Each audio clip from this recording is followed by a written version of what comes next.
I was asked to speak something about the Guru. What is Guru in our tradition? It's an appropriate topic for Thursday, an appropriate topic for today. And so we look at this word from many different standpoints. First, the word itself has two syllables, Gu and Ru. And in the tradition, we say Gu stands for darkness. Darkness means ignorance. What kind of ignorance? We have so many different kinds of ignorances, right?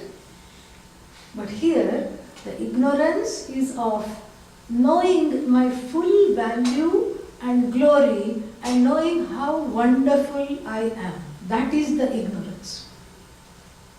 Because if you ask anybody, if you take a poll and ask anybody the question, who are you? The answer will come, so and so, samsari, what else, idiot, donkey, not very good enough, full of limitations. This is our everyday understanding of the word I. That is a mistake. That is not real.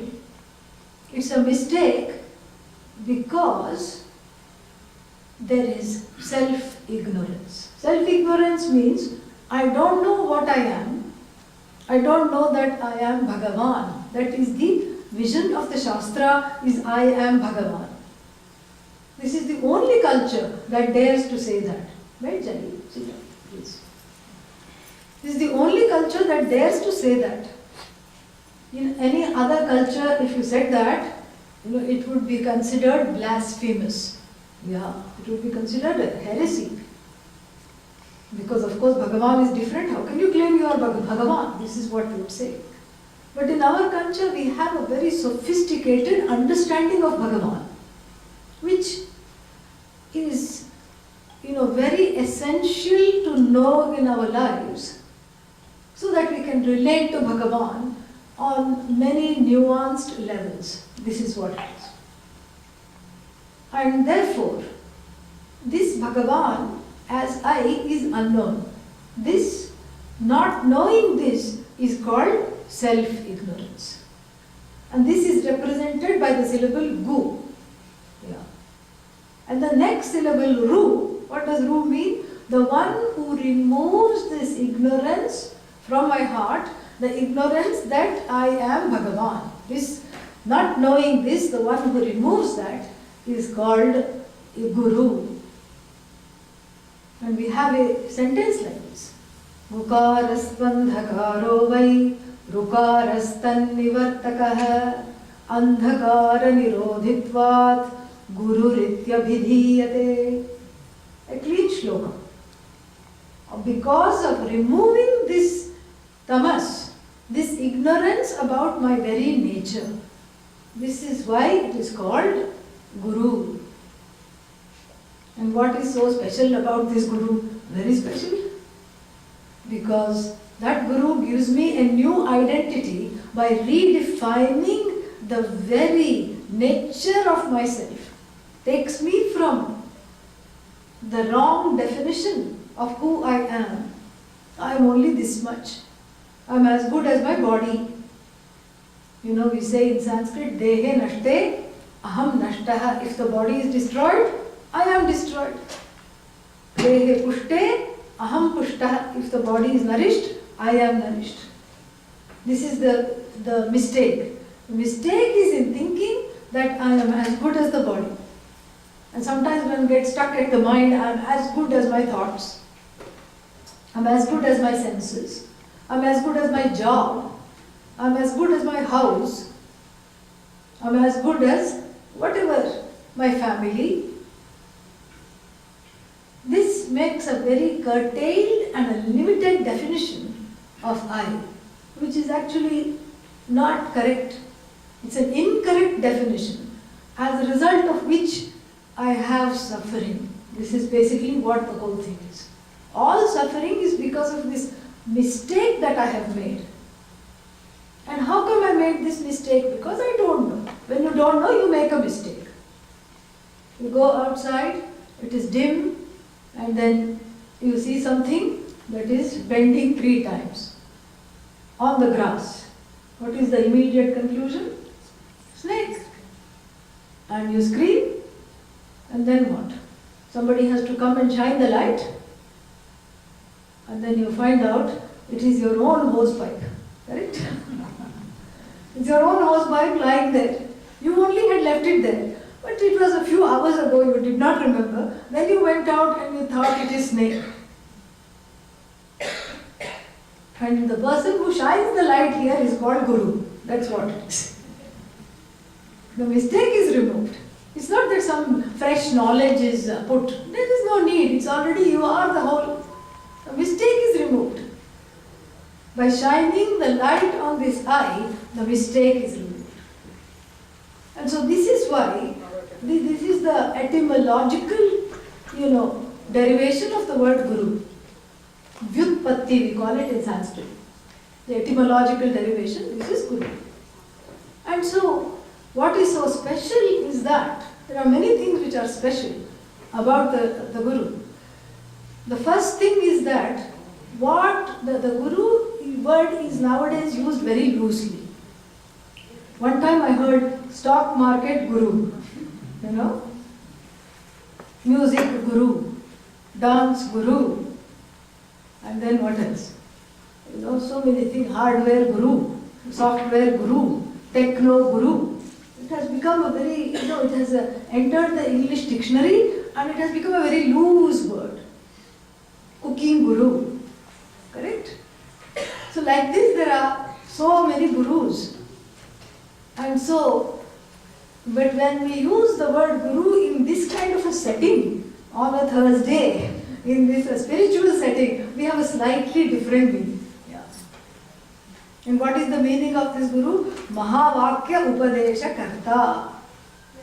Karta, Upadesha Karta means teacher. Teacher of what? Teacher of Mahavakya. What is Mahavakya? People erroneously have translated it into something called great sentence. Not a great sentence or anything. It's a sentence that shows the oneness between I and Bhagavan. That is why it is called Mahavakya. And this occurs in all the Upanishads. It is there for us to understand. But we do not understand even after reading. We do not understand. Why do we not understand? Because when you read something, it is, first of all, the Upanishads were written down only recently. Recently means few hundred years back. Before that, it was all oral, verbal knowledge. From the mouth of the teacher to the ear of the student. Therefore, it is called Karna Parampara. If you go to India, they will still chant all the Vedas, without a book. They will remember the whole thing and will continue to chant and keep on chanting. It's very amazing to see this. And so when this oral tradition finally is written down, and then we have someone called Max Muller who has translated it faithfully. Of course I feel independent, and of course I feel like, why do I need an interloper between myself and the Upanishad? Why can't I just go to the library or go to the bookshop, or usually it is in the airport, these books are found. Yeah. When you're just waiting to take off, this Moksha Shastra speaks, this is how it is. So you go to the airport, you're browsing, you have a little time on your hands and you see something here, something that attracts you. Nachiketa and Lord Yama, something like that. And so you start to read it. But since it's a Karna Parampara, it has to be heard from the teachers. It does not bless one to read it. It cannot bless. Because the Upanishad is a goddess of a few words. Yeah. She doesn't say much. He will just talk in like a shorthand. You know, when you read somebody's shorthand notes, you don't understand anything. So she also talks in a kind of a shorthand. And she just says a few things here and there. Very difficult to understand when you read. And not only that, there is another reason why you don't understand even if you read. Because we have to understand who is the person reading. The person is ignorant of oneself, correct? And this ignorance itself is not a problem, but in the human being, this ignorance becomes morphed into a certain kind of a wrong understanding, the mistake that I have made of myself. You know, I think I am susceptible to hurt, susceptible to guilt, susceptible to fear, susceptible to all kinds of problems. And this is what makes me come in my own way while reading anything. When I read, I don't understand. The Upanishad says, you are Bhagavan. I say, how can I be Bhagavan? Look at Bhagavan. This whole Jagat, Bhagavan has created. What I have created except a big mess I have made of my life. How can I be Bhagavan? This is what the feeling is. There is awe, there is disbelief, there is non-understanding. Plus I have my own resistance, my own areas where I get caught, my own places where I come in the way of understanding what the Upanishad has to say about my life. Because the Upanishad is not one more book. You know, you have calculus, you have physics, and you have Upanishad. It is not on a par. And this is very, very clearly explained in one of the Upanishads called Mundaka Upanishad. And here the teacher says there are two kinds of knowledges. You know, the knowledge of everything else, the knowledge of objects called Aparavidya, and the knowledge of the subject, namely myself, called Para. So this Para is there and Apara is there. The whole world is focused on Apara knowledge, which you can gain by reading. But the knowledge that comes out of the Upanishad is about me. It is really about me. It's not talking only about me. In fact, it is a very authentic autobiography of everyone.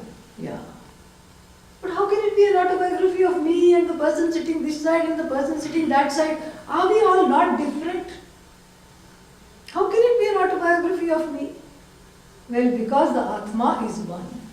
And this oneness is what I seek. And so, therefore, the Upanishad is telling me a story that I want to hear. But I do not have the ears for it. It's almost like that. Because I come in my own way and I am trying to. What is the meaning of I come in my own way? Because I have a certain way of dealing with the world. I am the Raja, the king, in terms of dealing with the world. And what is my relationship to the world? That of control. Really? From morning to night, what do we try to do as soon as we wake up? We want to have a say over the day, over my life. We want to control everything. I want to control the people around me. I want to control, my temperature. Nowadays it's very easy. You just go like this on the thermostat. And I'm happy I have controlled the temperature. It's neither too hot nor too cold. And I have controlled all the people around me. But that's not really possible. Yeah. But I don't give up trying. This is the problem. Everybody who is married knows you cannot change another person, right? Yeah. That's why it's a good idea to get married, because spiritual lessons come as a result of the marriage. Immediate spiritual lessons. Yeah? So, one time this couple came to me, they said, we are celebrating our 25th marriage anniversary. We just came to see you. I said, that's wonderful. So, what have you learned in so many years of marriage? First they said, first I asked them, how did you How did you know each other? Oh, it was an arranged marriage, they said. But I said, even in an arranged marriage, you saw each other, right? Yes, we saw each other. So why did you agree to marry each other? She said, he looked very helpless. And I thought I'll take care of him. I said, did your assumption that he looked helpless turn out to be true? She said, not at all. He's very domineering. And then I asked him, he was sitting right there laughing. So I asked him, so what is it that, attracted you to agree to say yes to her? What is it that you agreed?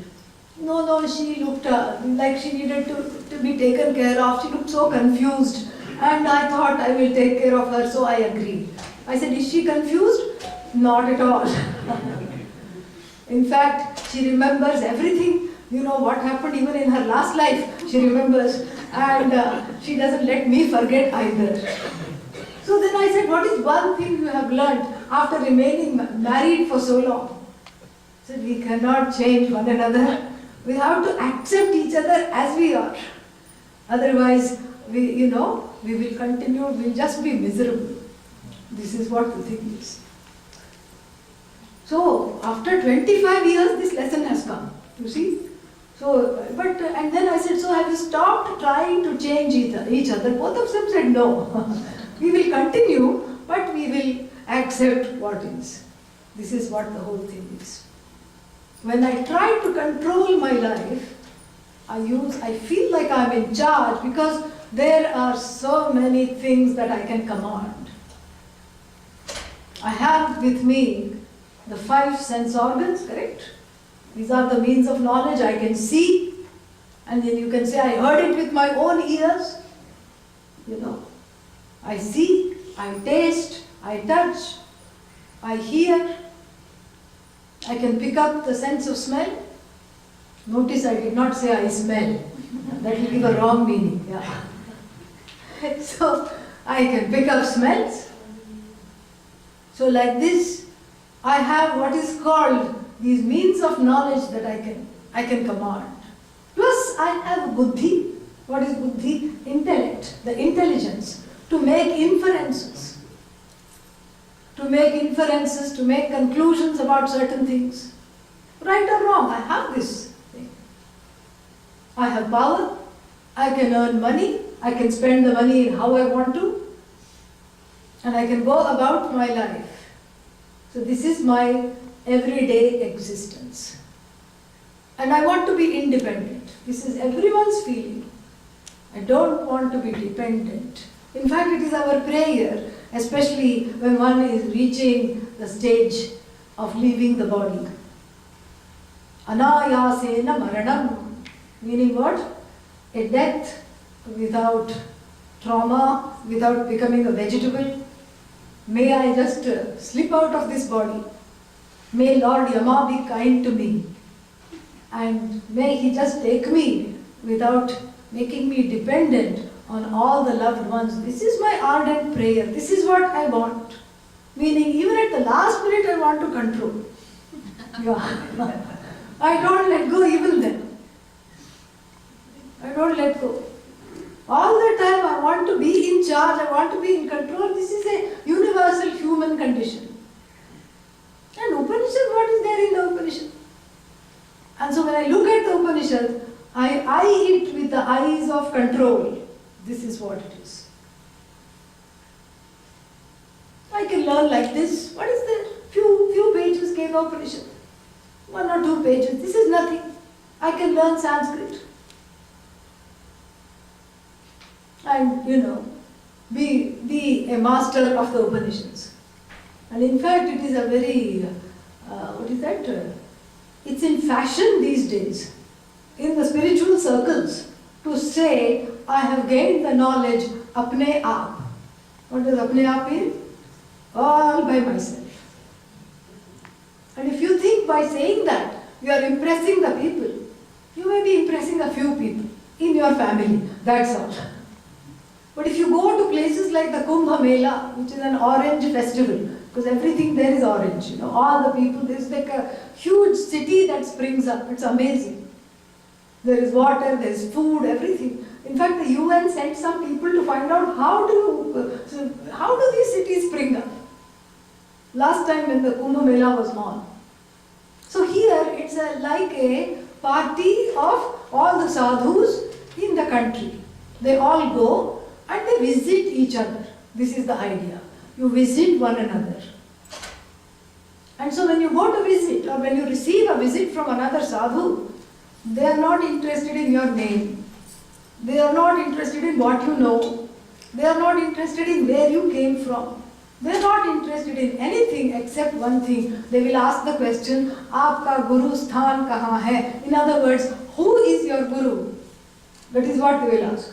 They will not ask anything else. They are not interested in knowing you, your ragas, your dveshas, your likes, your dislikes. They are the least bit bothered. They will only say, who is your teacher? And when they hear the name of your teacher, then they will say, okay, we will deal with you.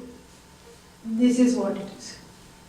Because in those circles, this sense of control and this sense of apne aap doesn't go very far.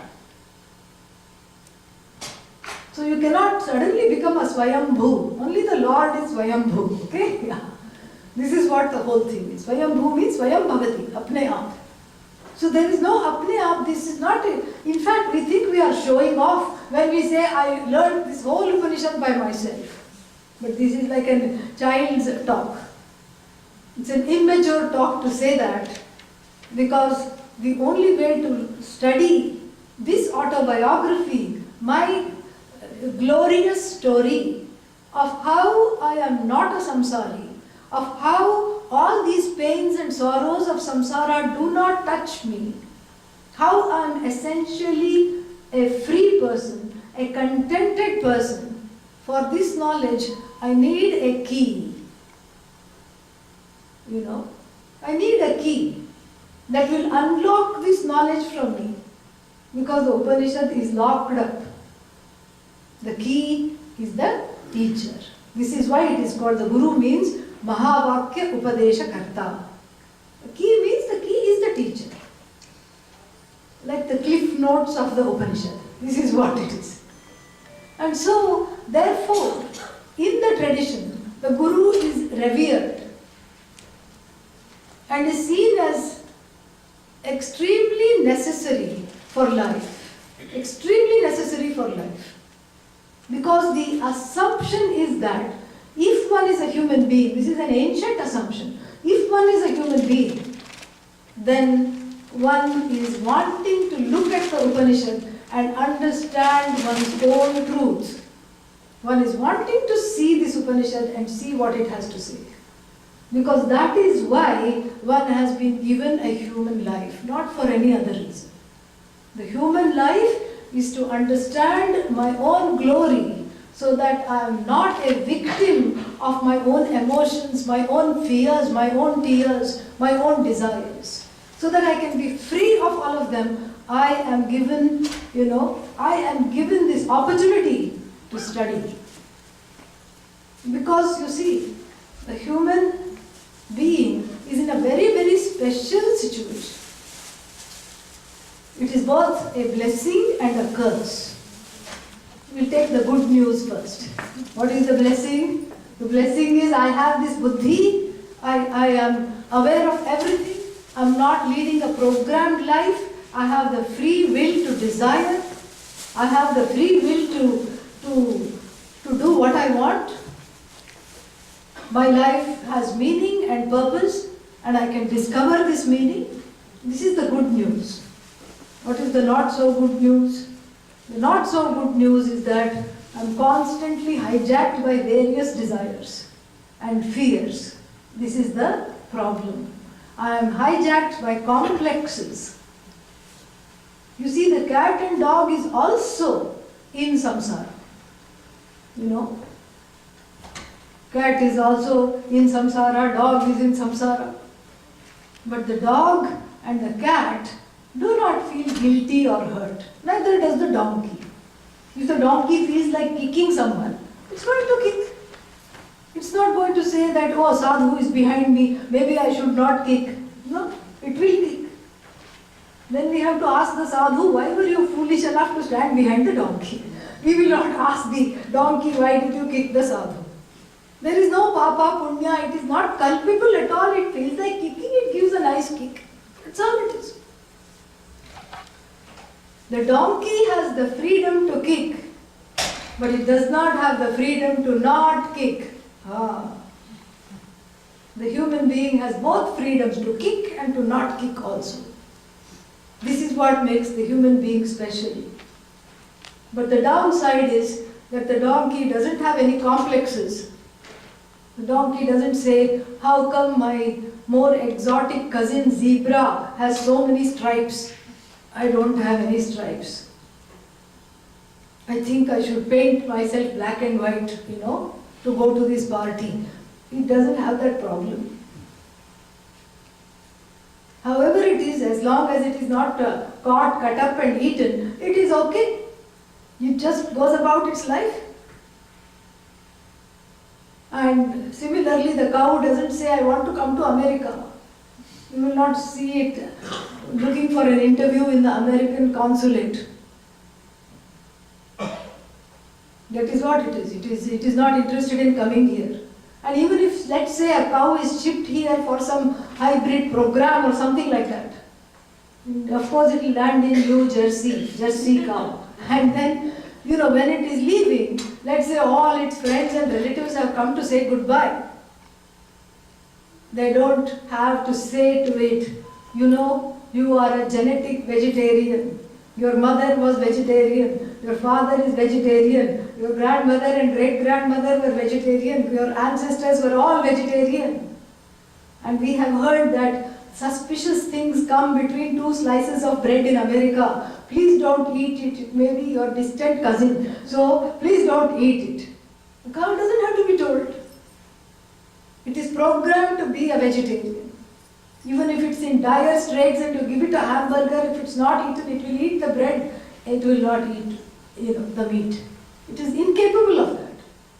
But the human being alone is capable of transgressing dharma, being governed by ragas and dveshas, being completely afraid as a result, being insecure because one has come to the wrong conclusion about one's own self, and living in fears and tears. And such a person alone is qualified to study the Upanishad. And this is seen as the ultimate goal in one's life. In fact, the only goal, really speaking. There was a wonderful dialogue between two sages, which is there in the Brihadaranyaka Upanishad, between Gargi and Yagyavalkya. Sage Yagyavalkya asks, Gargi is testing Yagyavalkya, the other way around. Because Gargi was commanded by King Janaka, not the father of goddess Sita, but some other Janaka in the Upanishad, to see if he is, okay to be fit into this Mahasabha of all scholars. So she is testing him. She's got a great reputation. She's known as Brahmavadini. She's a great scholar, highly erudite, very well studied. So she says, "O revered Yagyavalkya, who is the stingiest person in this universe?" Kripanaha means stingy. Who is the stingiest person in the universe? So, when we are reading this, we are thinking he will say somebody who doesn't give dhan, who doesn't do dharma, who doesn't help people, who is not compassionate, who is not accommodative. But he surprises everybody by saying that Yaha Atmanam Aviditva Asman Lokan Praiti Bhogargi Saha Kripana. The one without knowing oneself, the one who departs this world without knowing the truth of oneself, he or she is the stingiest person. What does that knowing oneself and stinginess have to do with one another? This is why Yagyavalkya is who he is. Stingy because he is hoarding the brain cells given only for the purpose of this knowledge, to gain this understanding. This is why, apne aap does not work here. You may be a brainiest person, the person may be a scientist, but still self-ignorance is there. And the Upanishads tell us that the self-ignorance is not dismissed until one seeks a teacher. You have to actually seek the teacher, because the teacher is not going to seek you out. This is not a college prom, high school prom, yeah. Because sometimes people have this feeling that the teacher should come and seek me out. They will say things like this, if the guru is supposed to come into my life, let them come on their own. If it's meant to happen, let it happen. It sounds very romantic, If you have the same idea towards your next meal, I will accept this as a valid reason. But one doesn't. One does everything to make sure that the next meal is there, and after that, and after that, and after that, one is over prepared for food, for work, for everything. But what?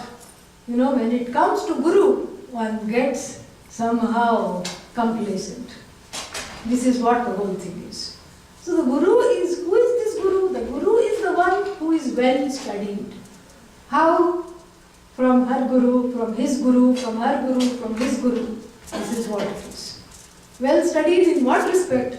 Well studied, and the one who has gotten out of samsara as a result of this, as a result of this teaching. Vasantavat, Vasantavat means like spring. When spring comes, all the trees, the cherries, the pears, all the trees start to bloom, correct? Yeah. Why do they bloom? Just to make us happy. Vasantavat loka hitam charantaha. This is the definition of the Guru in another text. Like the spring, they just help people. Swayam tirna. They have crossed samsara themselves. This is very important. Anyanapi tarayantaha. They help other people cross without becoming cross. This is the wonderful thing. Yeah. Anyanapi tarayantaha. So in this apne aap business, this thing is not there. It is in fact very safe to have a teacher who's had the teacher in the lineage and who has received the keys from the other teachers and who has themselves crossed over this whole ahankara, fear, kama, krodha, lobha, moha, mada, matsarya, all these things one has to let go of. How is it possible? So therefore, the one who helps with that is called Guru. And in the Viveka Chudamani, it begins with this beautiful thing. It says that 3 M's in life, 3 things that start with M in life are very, very, very difficult to attain. Durlabham trayametat. And you attain them only by a certain grace, which is your own punya from past lives. Durlabham trayamevaitat daivanugraha hetukam. What is that? Manushyatvam. We have already talked about that. Human life. Very difficult to get. Somewhere, somehow, if we are born as a human being, somewhere, somehow there is a certain desire that was there in the last life to gain this knowledge, to be free from samsara. That is why one is blessed with this human life. Because you see, otherwise you can be a celestial like Indra, like Brihaspati, all these celestials. That means when there is too much punya, one becomes a celestial. And when there is a papa pradhanya, when there is too much papa, what happens? Yeah. Tiryak. Tiryak means animals that grow sideways. Like if you see a Dachshund puppy, then you see the dog. It has grown more like this rather than this. And plants, etc. This is what is the thing. But the human being, Everyone's last name should be Mishra, really, because it is half and half. Little bit of Papa, little bit of Punya. That is what makes one a human being.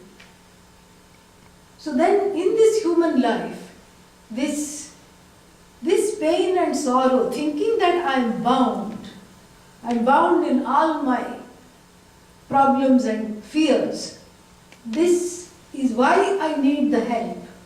I need to seek a teacher who can help me understand. And the teacher, we have to be careful when we seek.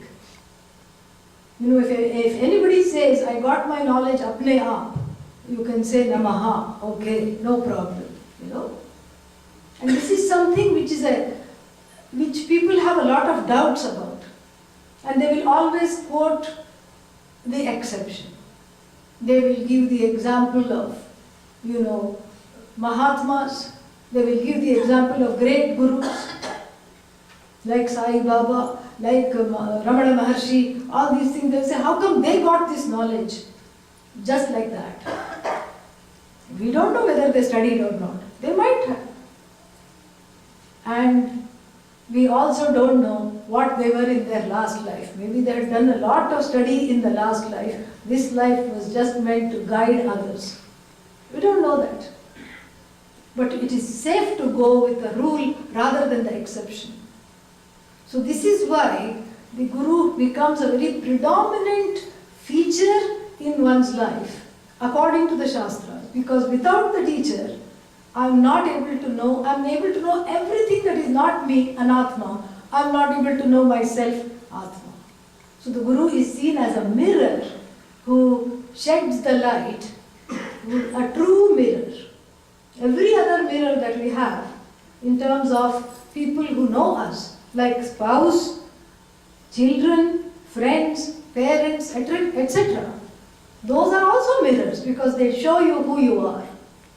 But their reflections are distorted based on their own agenda, like even the Disney mirrors. You go to Disneyland and what do you see? You suddenly see yourself like this, And then or you are all like this curved, or you are upside down because it's a concave mirror. So this is what is the problem with the mirrors. But the way the Guru sees you, the Guru does not see your personality. The Guru does not see the raga dveshas. The Guru does not see anything except the person that is there, and that person being non-separate from oneself. That is why the teaching works. Very, very beautiful. So it is something you have to seek out. And in every Upanishad we have some wonderful stories of this seeking. We have this wonderful story of Nachiketa, who went to seek his Guru. He did not know that in the beginning. He thought his parents were just sending him, so he just went there. And having gone there, he now understood that this is the only question to ask of the teacher. Anyatra dharmat, anyatra adharmat, anyatra asmat kritat akritat, anyatra bhutat cha bhavyat cha, yat tat pashyasi tad vada. Please tell me that which is beyond all dualities. Please tell me that which is something that I really need to know. Please tell me the story of myself. Please show me the truth of how you see me. This is what the whole thing is. And so, learning, the Guru is needed to dispel this self-ignorance. And the way the self-ignorance gets dispelled is through that study. It is not something instantaneous. Self-knowledge or moksha that we think, or enlightenment, whatever you want to call it, is not some kind of an instantaneous something that happens. Rather, it's a growing clarity as one knows more and more about the truth of oneself. As the desires that are bothering one keep dropping. This is what the whole thing is. And so, if the Guru is here to teach, and if the Guru is teaching, sometimes the question comes, why are not everyone already, gaining this self-knowledge? Why isn't the whole world enlightened? Because there are so many gurus. Every block there is a guru. So many times people say that. If you go to places like Haridwar and Rishikesh, half the town is wearing orange. Yeah. Half the town is wearing orange. And once I went in Rishikesh, I went to buy some aspirin. And even the pharmacy was run by sadhus. Everybody was in orange. So, like this, one wonders, how come this self-ignorance does not go, in spite of having Guru in the life, why am I behaving in the same way like I behaved before the Guru came into the life? And sometimes people tell me, after studying Vedanta, I feel I have regressed. I am not progressing. I feel, in fact, that I am more reactive. You say that people become less reactive. I feel I am more reactive. I get more angry. I get more discontented. And I get more afraid. Why is this? You say that Vedanta is supposed to help us go forward. But why am I behaving like an idiot? This is a perception. It's not that you are more reactive. It's not that you are more, angry. It is just that you are more sensitive to notice the anger coming up. You are more sensitive to see that, okay, this is really not me, and I am under the spell of these tears. I am under the spell of these fears that I cannot handle, I want to let go of. You are just noticing it more. It is coming more to be noticed. That could be one explanation. But the other explanation, if people feel like they are not making progress, we have to see what is it that I am missing out in this connection, in this relationship. Because the relationship, it's a relationship with the teacher, like with anyone else. You have a relationship with the teacher. So what are the parameters of this relationship I have to see to understand the reason why I'm not benefiting as much as I think I should. This is, sometimes people say this. So the language of this relationship is described by one word, which I want to dwell on a little bit. And that happens to be one of the things that Sai Baba talked about at great lengths. It is called Shraddha. Shraddha. And this is very much from the Upanishad, the word Shraddha. Of course, like many Sanskrit words, this also does not have a English translation. But we can temporarily translate it as a certain kind of reverential belief pending understanding. A faith pending understanding. Because in our tradition we don't have blind faith. We don't have blind faith. You have to believe. What? There is God. Okay? Where is this God? In heaven. Why is God in heaven? Don't ask questions. Just believe. This is not our tradition.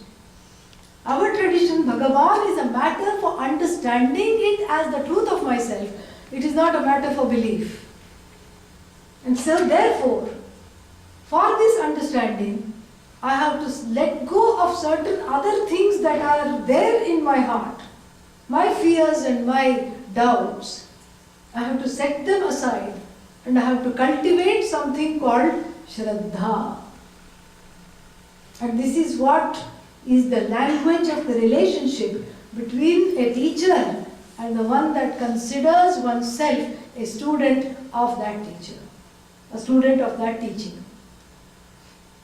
So Shraddha means really trust.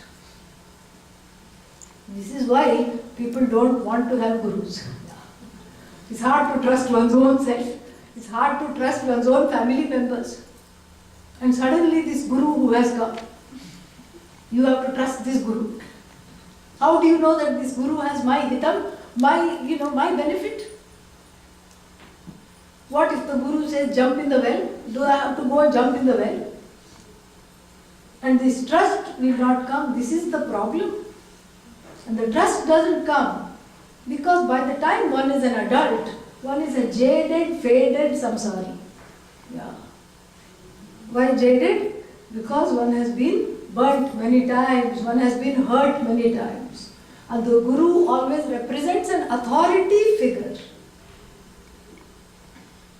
And if I have not reconciled my relationship to the authority figures in my life, who are they? The primary authority figures. Parents. Yeah. Let's say father was strict.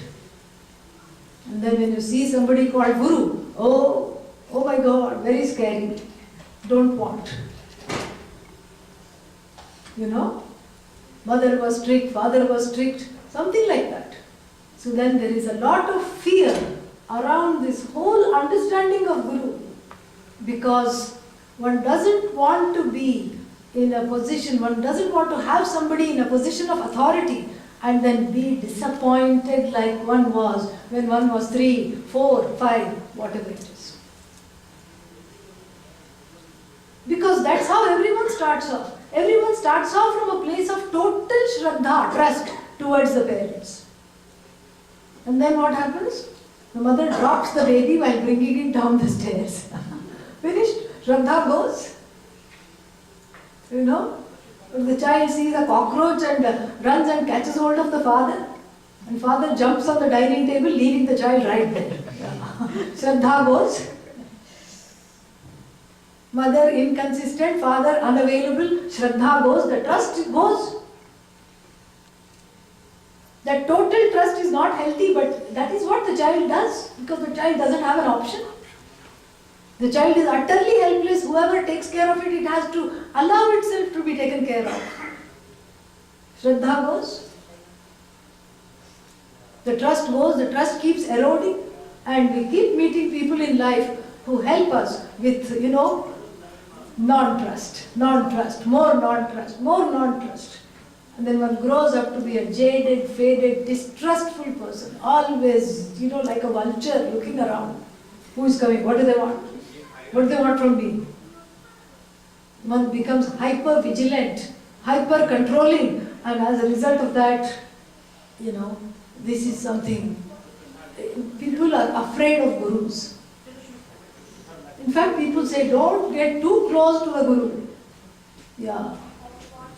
That is a very unfortunate kahavat, what is that? An idiom. Don't stand behind the donkey. We have already covered that. And then it goes on to say, don't stand in front of the Guru. Why? Because you can get a kick, a verbal kick. This is very unfortunate. It's coming from our own ignorance that we have idioms like this, our own non-understanding. So the relationship here has to be bridged, because really, from the childhood, what one is searching for is not really wanting to be connected to the local mother and father, but the universal mother and father, Bhagavan. One is looking for the source and not finding that source and not finding any resource to get connected to that source. One becomes really sad. This is what the whole problem is. And so, the punya from the last life can bring you to the teacher. But then, this life you have to have the Shraddha to carry the relationship forward. And Shraddha means reconciling all those authority issues. So many authority issues will be there, fears will be there, suspiciousness will be there, suspicion again, towards the Guru. Transference will be there. Because naturally in the Guru I see my own mother and father, and I see all the flaws, and there is a certain way in which all the things are transferred. And so this is why I have to be able to grow into a person that suspends these issues and approaches the teacher with Shraddha. And what does that mean? Approaching the teacher with Shraddha and suspending my issues. First I suspend them and then I, reconcile them. What it means is that, and this is what all the bhajans you've been singing and all the shastras say, the message is that we learn to see past the personality of the Guru and see only the person. Yeah. Does the Guru have a personality? Sure. And of course, the initial desire is to connect to the personality. You want to hang out with the Guru. You want to see what they like, what they don't like, what makes them tick. This all becomes very intriguing. But this is a surface level relationship. This is how I greet everybody in a coffee shop and in anybody in my life. So what is so special here is that I learned to not worry about this kind of a connection. That lateral connection I don't bother about, because that is not where the liberation is. The liberation is in my ability to validate the Guru as someone fit to teach me. Only in my validation is the Guru's teaching going to work. Otherwise, don't even bother. What is the use of studying? No need to bother. It's just like going to a therapist. When you go to the therapist, what makes therapy work is that you have chosen this therapist and you have validated this therapist and you have given the power to this therapist to help you reconcile certain things in your life. That is why therapy works. As long as you validate the therapy is going to work. As long as you have to validate the teacher, the teaching will work. Not otherwise. Otherwise it becomes, useless. Well, what are we going to do with this?